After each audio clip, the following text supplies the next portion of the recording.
I was working as the sales director at Tom's company. One day, I was absolutely floored by what Tom said when he got home. I got a 29-year-old beautiful employee pregnant. Please, let's get a divorce. I was taken aback. It was all too sudden, and I couldn't organize my farts.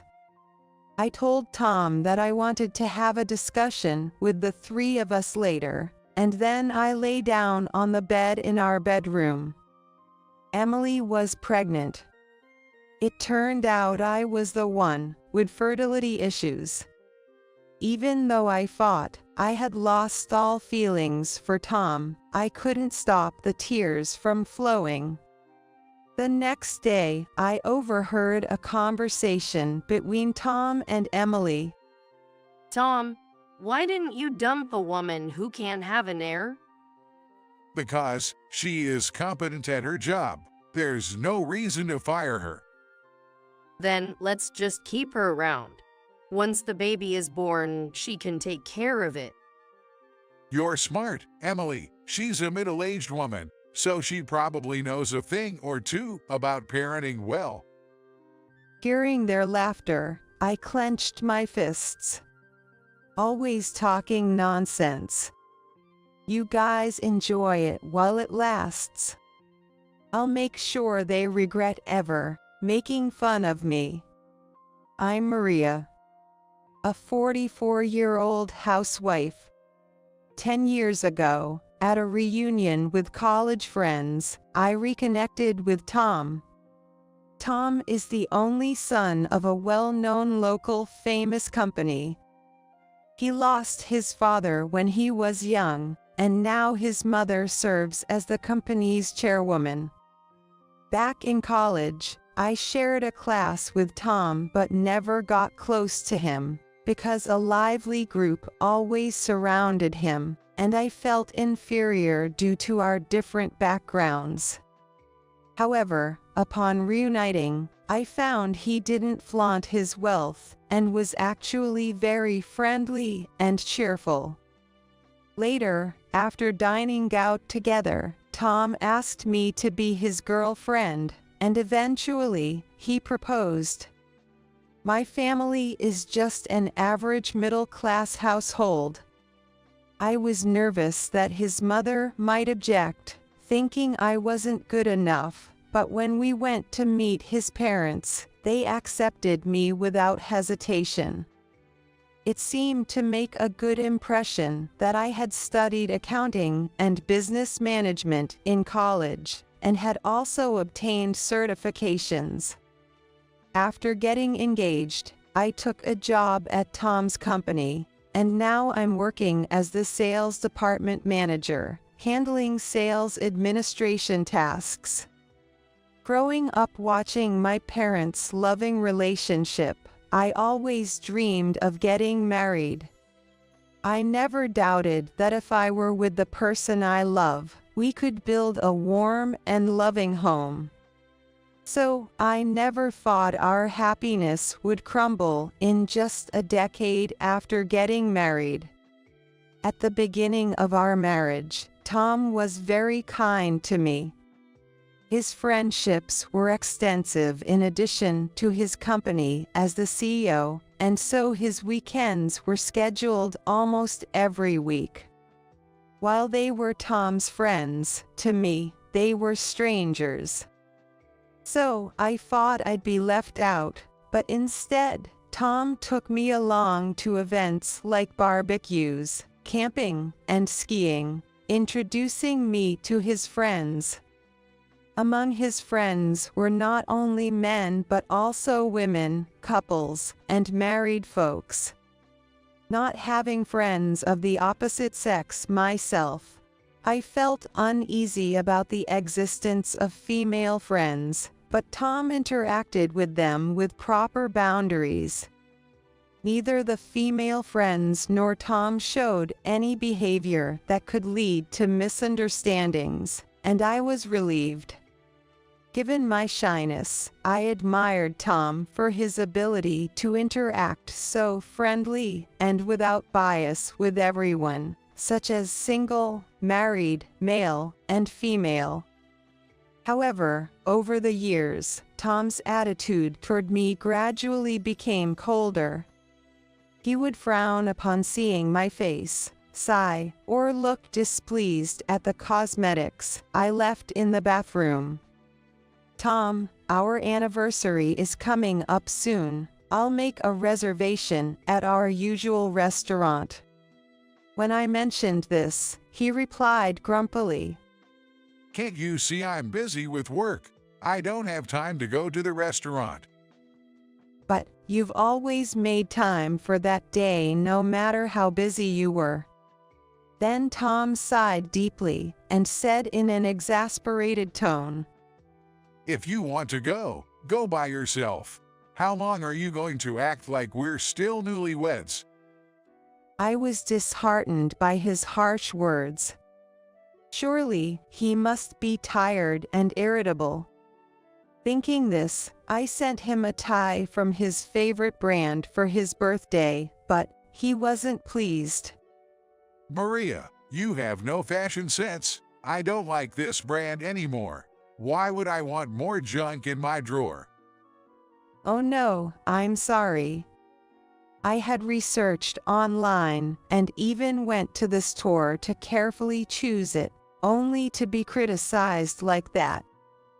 I couldn't recall doing anything to particularly upset him. Despite saying he was busy, he regularly went to gatherings with his friends.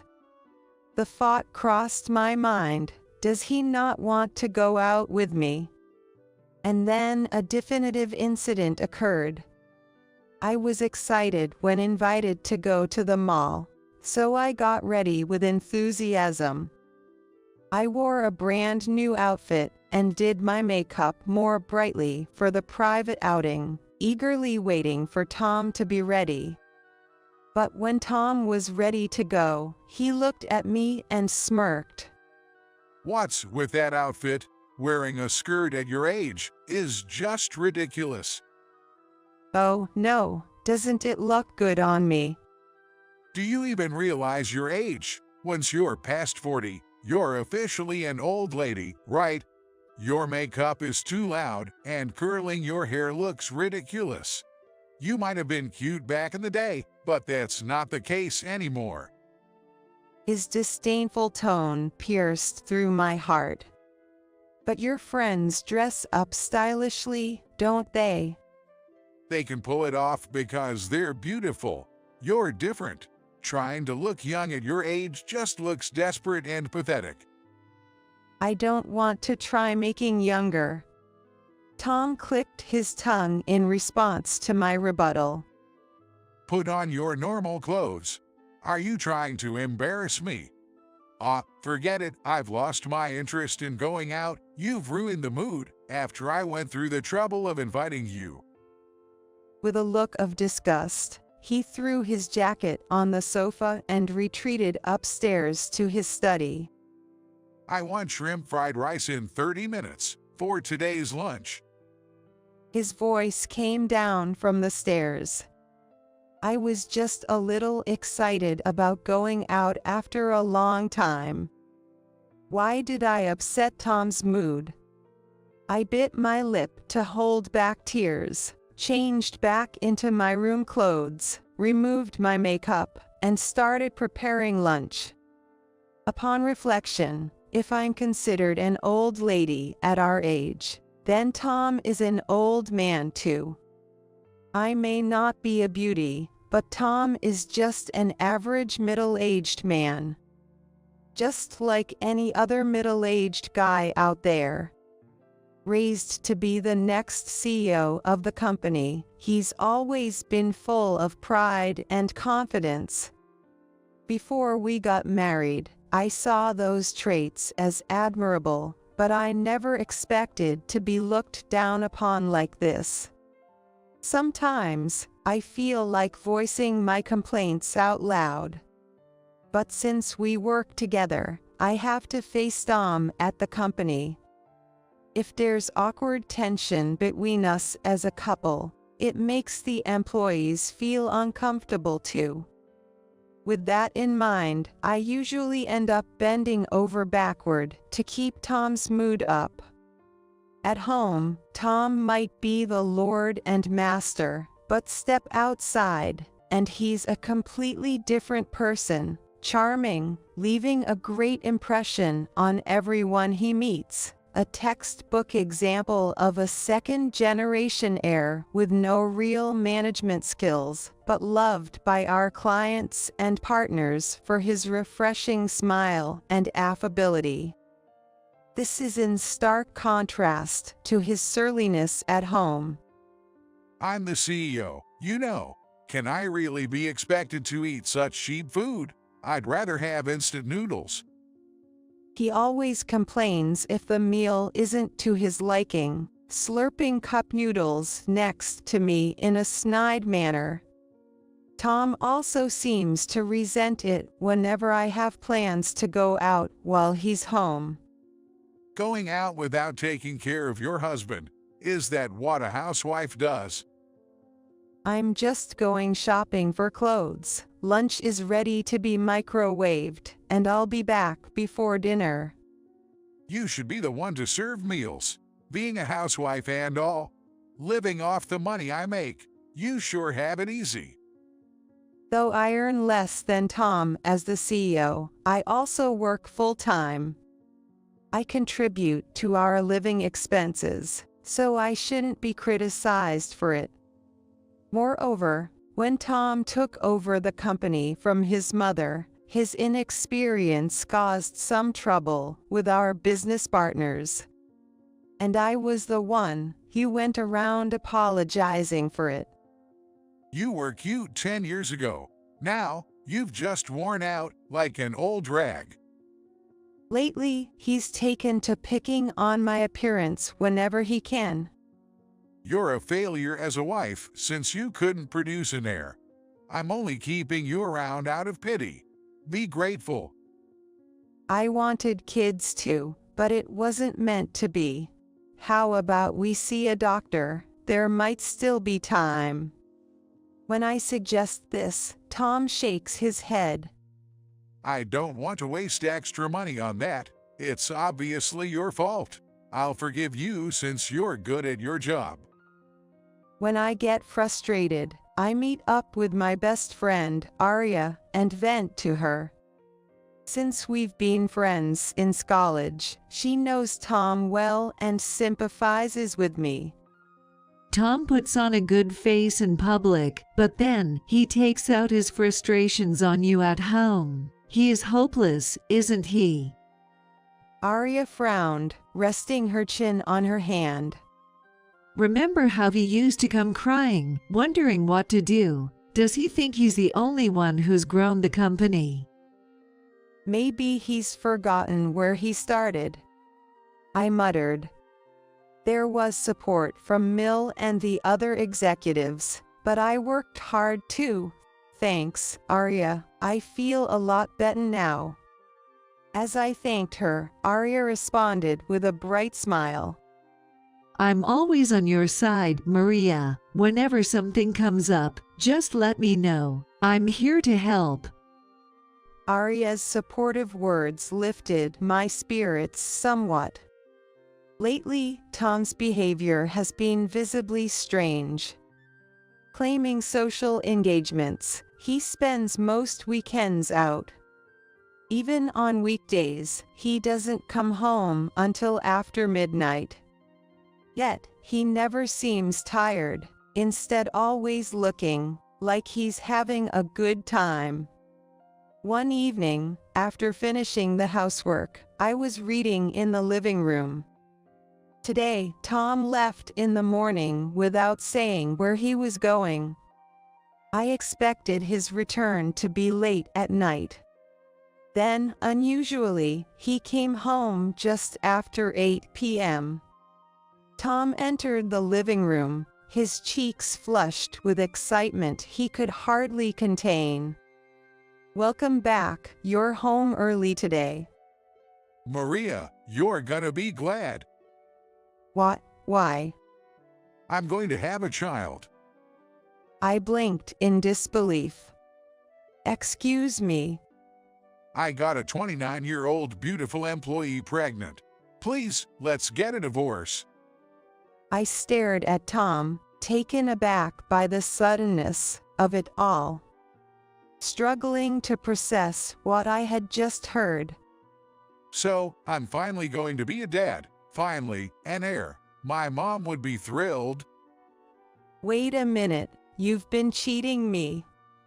When I asked in shock, Tom nonchalantly replied, You know, Emily, from accounting. Yes, I know her well. She's pretty. Right. Beautiful and has a great figure. And she's still in her 20s. Plus, she is competent at her job. Young women are just better. Excuse me. Though it was the first I heard of Emily being competent at her job. So, that means you are no longer needed. Let's get divorced. His blunt statement left me fuming. Over these 10 years, my dissatisfaction with Tom had accumulated, leaving me with no attachment to our marriage. But I am not so good-natured as to say, yes, I understand, in reply. If he had been cheating, then I needed to get a substantial settlement from both of them. Being put on the spot like this is troubling. Could you invite Emily over? Let's have a discussion, the three of us. At this, Tom's voice perked up. I understood. I'll let her know. Watching Tom's happy stride towards the shower, I closed my book. I went upstairs to the bedroom and lay down on my bed, overwhelmed by a sense of emptiness. Overwhelmed by a sense of emptiness. More than the shock of being cheated on, I was devastated by the fact that he had gotten someone else pregnant. Tom had always wanted a successor. Of course, just because he wanted it didn't guarantee a boy. But before that, I couldn't become pregnant. If Emily was, then it implied the issue was with me. I wondered if we would have been happily raising a child together by now, if I had been able to conceive. I thought I had no love for Tom anymore, but I couldn't stop crying. The next day, I arrived at work early, my eyes swollen. I made myself a coffee to wake up. As I was about to step out into the hallway, I overheard Tom and Emily's conversation through the door. Was she shocked? Yeah, she looked completely stunned. Really, she hadn't noticed the affair. That's hilarious. It's been going on for 2 years, Emily giggled. Why didn't you dump her earlier, Tom? A woman who can't even bear a successor? She's useful like a maid, you know. Plus, she is good at her job. If we divorced, she'd probably quit due to the awkwardness, right? Then why not keep her around? You can always dump her later. Once the baby is born, you can make her take care of it since it's the CEO's child. Tom was impressed by this outrageous suggestion. You're smart, Emily. She's a middle-aged woman, so she probably knows a thing or two about parenting well. If it's for the kid's sake, she'll probably listen. Their laughter at such a cruel plan clenched my fists in anger. Their time to laugh and belittle me was limited. I'll make sure they regret underestimating me. After making all the necessary preparations, I informed Tom 2 weeks later to invite Emily over to our house. On the evening of the day, Emily arrived as if she was visiting a friend's house. Sorry for intruding. Wow, Tom's house is really lovely. I've always wanted to come here. Her eyes sparkled with excitement as Tom arrogantly declared, You should have said so earlier. I would have had her cook and entertain you. Ignoring my frown, Emily curiously looked around the interior, wandering around as if she owned the place. The kitchen is so spacious and stylish. It's nothing like my small apartment. Your place was cute too. It had that young woman's touch. Are you sure, Tom? Can I see the other rooms too? Tom, grinning, agreed to her presumptuous request and led the way. This is the study room, and next to it is the sunroom. I wish I had a sunroom. Oh, there aren't many houseplants. Such a waste of a spacious area. Is this Maria's preference? Emily criticized the space with a glass table, an indoor hammock, and just 2 potted plants. This woman, supposed to be here to apologize for the affair, is finding fault with my home's interior. What kind of person does that? No sane person would suggest having the company the CEO's wife raise their child. Well, no way, impossible. Maria isn't as gentle as you. She kills flowers immediately. Plants must hate her. That's so sad for Maria. As the 2 laughed, I bluntly interjected. You're here for a discussion, right? Let's have a seat at the table and get to it. Waiting for Tom and Emily to sit across from me at the table, I began. Let's confirm once more. Emily, you're pregnant with Tom's child, correct? Both nodded. Maria, I'm sorry, but this is fate. Emily's eyes teared up as she looked at me with a pleading gesture.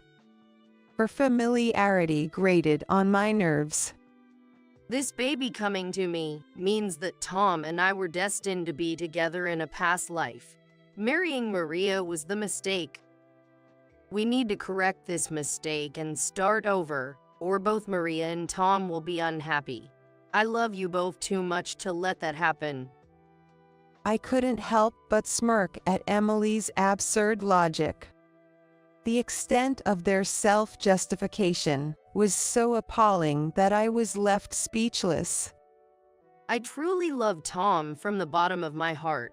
So please, let me have Tom's child. I beg you. Emily's syrupy plea was met with Tom sniffling. He was moved to tears. I love Emily too. It would be pitiful for our child to grow up without a father, especially since it's going to be the heir to Johnson Industry. We need to raise it with care, together as its parents. Their clingy display and earnest appeals only served to deepen my disillusionment. Any residual affection I had for Tom was now completely extinguished. I had no desire to continue as his wife. I am okay, but I'm quitting my job. What? Keep working, though. Tom frowned. At your age, quitting now would make it hard to find another job. Considering your contributions, we can keep you on here. I don't think so. I have qualifications in management. I'm sure I can find something else. Tom, you are so kind. If the CEO says so, Maria, you should stay. It doesn't bother me at all. I sighed at Emily's grinning face. That's impossible, because this woman... I paused for effect before dropping the bombshell. She has been embezzling company funds. What? What are you saying? Emily's eyes widened before she quickly looked away, her gaze falling awkwardly to the floor. What did you say? Tom showed a sudden panic. I kindly explained. This woman has been pocketing money meant for entertainment and travel expenses. She's been filling out blank receipts with her own amounts. As Tom's face paled, I continued in a calm tone. Nobody noticed for 2 years except for me. It only came to light after I conducted some interviews with related parties recently. I sighed heavily. Considering it's a family business, I thought it's time to cut ties. The thought of seeing your faces after the divorce disgusts me, so I'll be looking for a job elsewhere. Stop casting weird suspicions, please. Emily protested, her face contorted in discomfort. Where's the evidence for such a claim? The accounting manager you were cheating on threw up everything when the managing director asked. As I reached for my phone, Emily covered her face with her hands and burst into tears. I'm sorry. Actually, my father's company went bankrupt. My mother fell ill with an incurable disease and was hospitalized. My brothers rebelled against such parents, made debts, and disappeared. My salary alone wasn't enough. I just ended up doing it. Whether she had eye drops prepared or not, Emily cried violently. Tom, easily deceived, consoled Emily, deeply moved. That's tough. You should have told me. I didn't want to trouble you, Tom. All the money went to paying off debts. I can't pay it back. Tom seemed to believe her transparent lie. She must have spent all the money herself. What are you saying? Don't be so formal. Crying too much might affect the baby. How much was it? It's $20,000, and of course, I expect it all back. Depending on your attitude, I might even press charges for embezzlement. That much? We can cover. Who knows about this? The whole board. I'll keep them quiet. Emily, don't do it again. Yes, I won't. Thank you. I was disgusted by Tom stroking Emily's head. It is hard to believe the CEO's attitude. It felt like watching a poorly acted romance drama, making me nauseous. I suppressed my nausea and continued as planned. So, Emily working part-time at a hostess bar was also to help your family. Tom showed a flicker of disturbance at my words, but quickly pretended it was nothing. Our company doesn't prohibit part-time jobs. I wish you should have told me about it. I'm really sorry. Emily's face stiffened, a detail I didn't miss. Smiling, I laid out the photos I had acquired on the living room table. Stuff like this seems harmful to the baby, honestly questionable, but if it's Emily's decision, there's nothing I can do. Emily's expression changed instantly. She snatched the photos from the table. That was. Shots with her clients. Tom, you wouldn't want to see this. Emily answered with a forced smile, but I laid out different photos in front of Tom. He gasped. Understandably, since the photos showed Emily arm in arm with various men, happily entering hotels. Emily scrambled to gather the photos that suggested she had intimate relations with multiple men, but it was too late. Emily frantically tried to explain, as Tom was at a loss for words. It's not what it looks like. I felt sick during off-site dates and entered duress. I didn't do anything shady. Believe me, Tom. She pleaded with sparkling eyes, but even Tom was visibly shocked. Is that so? You don't believe me, Tom. That's so mean. You're the only one for me. Emily's feverish appeal to cling to Tom only made him display a bitter expression. I sighed heavily and stood up. Retrieving my private laptop from the bedroom and plugging in a USB I had received from a detective agency to play the damning audio evidence. Tom cried out in distress as the room filled with indiscreet sounds. Stop it. Stop it right now.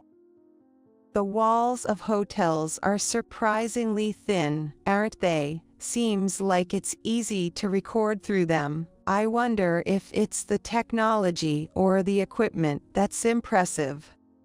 Emily, looking demonic, lashed out at me as she approached. You shameless woman. Are you going to these lengths just to break us up? You don't care about Tom's feelings at all. It's fine for you to hurt him. I'm merely exposing the truth. The one who hurt Tom is you, isn't it? And are you really pregnant? Or do you want the status of being the CEO's wife? It's different. My stomach will start showing soon. It's definitely Tom's child. With those photos, you can be sure whose it is. A mother's intuition. Did you say it is intuition, huh? I couldn't help but laugh at her audacity. Emily, getting in my face and shouting back, insisted. I wasn't serious with those guys. They were just for fun. The only one I truly love is Tom. I am sorry, but I can't understand Emily's logic. I shrugged in resignation and turned to Tom. What about you, Tom? Even if the child looks nothing like you, are you planning to raise it as your heir? I don't know what to say. Not expecting him to hesitate, I threw in a sarcastic comment. So, any boy will do, even if he's someone else's, just like a cuckoo. What? It's my blood, not someone else's. And what right does a woman who can't even get pregnant have to talk? Emily exploded in anger. You know, you've always acted so high and mighty, despite being so unattractive. Ever since I joined the company, I hated you. Just because you're good at your job, you think you can boss everyone around. Blaring and ranting in fury, she continued. Telling male employees not to flirt, advising against seducing bosses. You are so annoying. As Emily ranted vulgarly, confident in her tirade. You're jealous of me because you're ugly, aren't you? You must have thought you were a winner when you married the CEO, but you are a loser now. Emily laughed in a high voice. Hey, that's enough. As Emily ranted vulgarly, confident in her tirade, Tom seemed dismayed. Trying to calm her, Tom pulled at Emily's sleeve, but she was too heated to stop. You can't bear children, and you are not even pretty. In the past, you'd have been divorced long ago. Lucky for you. That's only because Tom's too kind. You're a defective product, kept out of pity. But that's over now. Hand over the position of the CEO's wife to me, and go back to being a lonely old hag. Ignoring Emily's insults became tedious, and as I tuned her out, the living room door opened. Tom turned pale at the sight of the newcomer. What? Mom? The chairwoman. Perfect timing. Emily brightened up, standing to greet to my Mill. Nice to meet you, Mill. I'm Emily from accounting. I'm carrying Tom's child. It's surely a boy. Since I'm pregnant with the heir, Tom and I will be getting married. My Mill, with a look of exasperation, massaged her temples. Sighing deeply, she spoke in a low voice. Tom, can you get this flighty woman to be quiet for a moment? Emily froze at Mill's harsh words.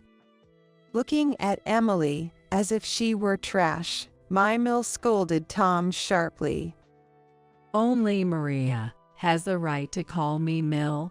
Tom, it's because you're so absent-minded that weirdos can take advantage of you. Emily showed confusion but managed a stiff smile. Well, I mean, the chairwoman. I am carrying Tom's child. A boy, according to a mother's intuition. Unlike incompetent Maria, I'll give birth to a worthy heir for the company's future. We do need a child, right? However, Mill twisted her face in disgust and retorted. I don't care if it's a grandson or granddaughter. Wanting to be the CEO's wife after embezzling company funds.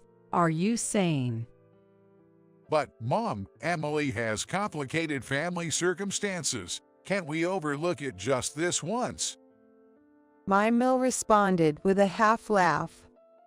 You foolish boy. You really believe that excuse?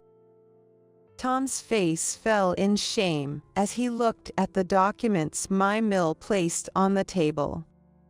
Mill, you also had a private investigator check Emily's background. I see. I chuckled as I read the documents. Her parents work for a major corporation, and her brother is studying abroad. Her family is much wealthier than mine, so the embezzled money was for her personal use.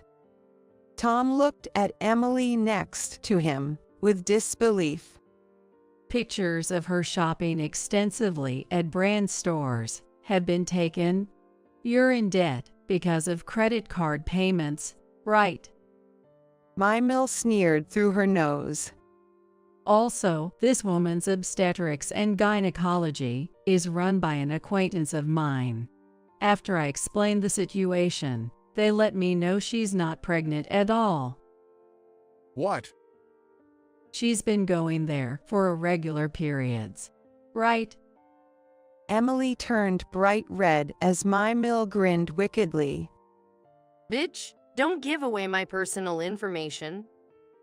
Sure. Anyway, be prepared because we're pressing charges for embezzlement. Please proceed with the preparations, Arya. Yes, I understood, madam. I smiled at Arya, who appeared behind the chairwoman. Indeed, my best friend Arya is the company's legal counsel. When Emily's embezzlement came to light, I informed Mill and immediately consulted Arya. This was all while calculating the best moment to confront the situation, just as Tom was pressing me for a divorce. I'm so sorry for lying about being pregnant, but my love for Tom is real. Please believe me. Emily's tearful plea softened Tom's expression. Emily. That's right. Tom, you're being dismissed as the CEO for your irresponsibility in this affair. Tom and Emily gasped. Come on, just for an affair. You had an affair with a woman who embezzled. It's only natural. Not a single executive is on your side. This can't be happening. Tom began to shake, covering his face with his hands. Tom was good at entertaining clients, remembered well by other company the CEOs, which is why we kept this good-for-nothing around. Mill continued in a stern voice. But neglecting Maria, who contributed to the company, for a brainless young woman, a son like that is frankly unnecessary. Lie. Fired. Please, spare me. I was deceived by Emily. Tom's voice sounded close to tears. Mom, I was wrong. It was just a moment of folly. I'll break up with Emily. Just keep me at the company. It's impossible to find another job at my age. Tom's pathetic plea to his mother made Emily seem disenchanted. What? After all that doting on me, to turn around just because mom says so? The worst. Emily glared, her disappointment palpable. I only cozied up to you because you were the CEO. If you were just a regular employee, a greasy old man 15 years my senior, I wouldn't have given you the time of day. What? You said you fell for me without caring about my title. This lying woman. Believing such nonsense, you're so gullible. That's why you got fooled by me. At Emily's words, Mymel shook her head in disgust. Both of you are as bad as each other. In that sense, you're well matched. Then the doorbell rang. Checking the front door monitor, there stood a police officer. Out of consideration for the neighbors, they had arrived in a patrol car without the siren. Emily, not expecting to be actually arrested, showed her panic. She even started flirting with the police officer who entered the room. Please listen to me, officer. I was deceived by the accounting manager. We'll hear your story at the station. Please come with us. Dismissed coldly, Emily clicked her tongue and was taken away in the patrol car. Tom, watching her being taken away from the doorway, staggered back to the sofa and slumped down in defeat. That same day, it seemed the co-conspirator, the accounting manager, was also arrested. However, since both were first-time offenders, they were quickly released. Emily, having spent all her money, had no savings, and had to take out loans to repay the embezzled funds and my compensation. Naturally fired from the company, she began working multiple part-time jobs, including her previous job at a night hostess bar. She had to work day and night, weekends and days, and it seemed that she couldn't take care of her appearance. She looked haggard and worn when I saw her on the street recently, a far cry from the beautiful employee she once was. Meanwhile, Tom, spared from being fired, thanks to his mother's mercy, was transferred to a regional branch after our divorce. The details of his dismissal as the CEO spread among the employees, leading to him being ostracized and working in a hostile environment. Disowned by his mother and having spent all his savings on my alimony, Tom came to me, begging for reconciliation. Maria, I was wrong. Let's start over. I won't cheat again. Your ex-husband is struggling financially. You wouldn't abandon me, right? Why don't you ask the young girl you love so much to support you? You still have a job, even if the pay isn't great, so work hard.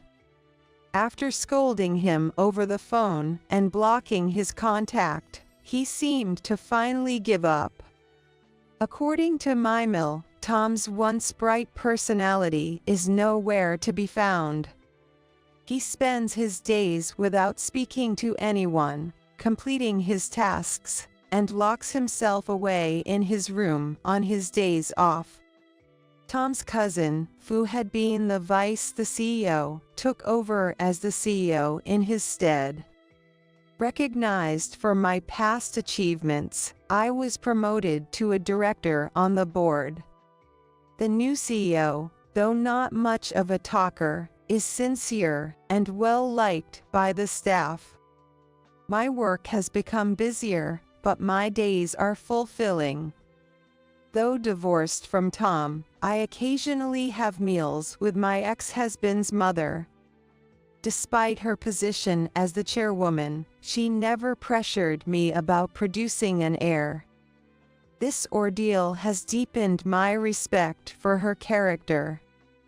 Even though my ties with Tom are severed, I hope to maintain a close mentor-mentee relationship with the chairwoman, appreciating her as a senior figure in life.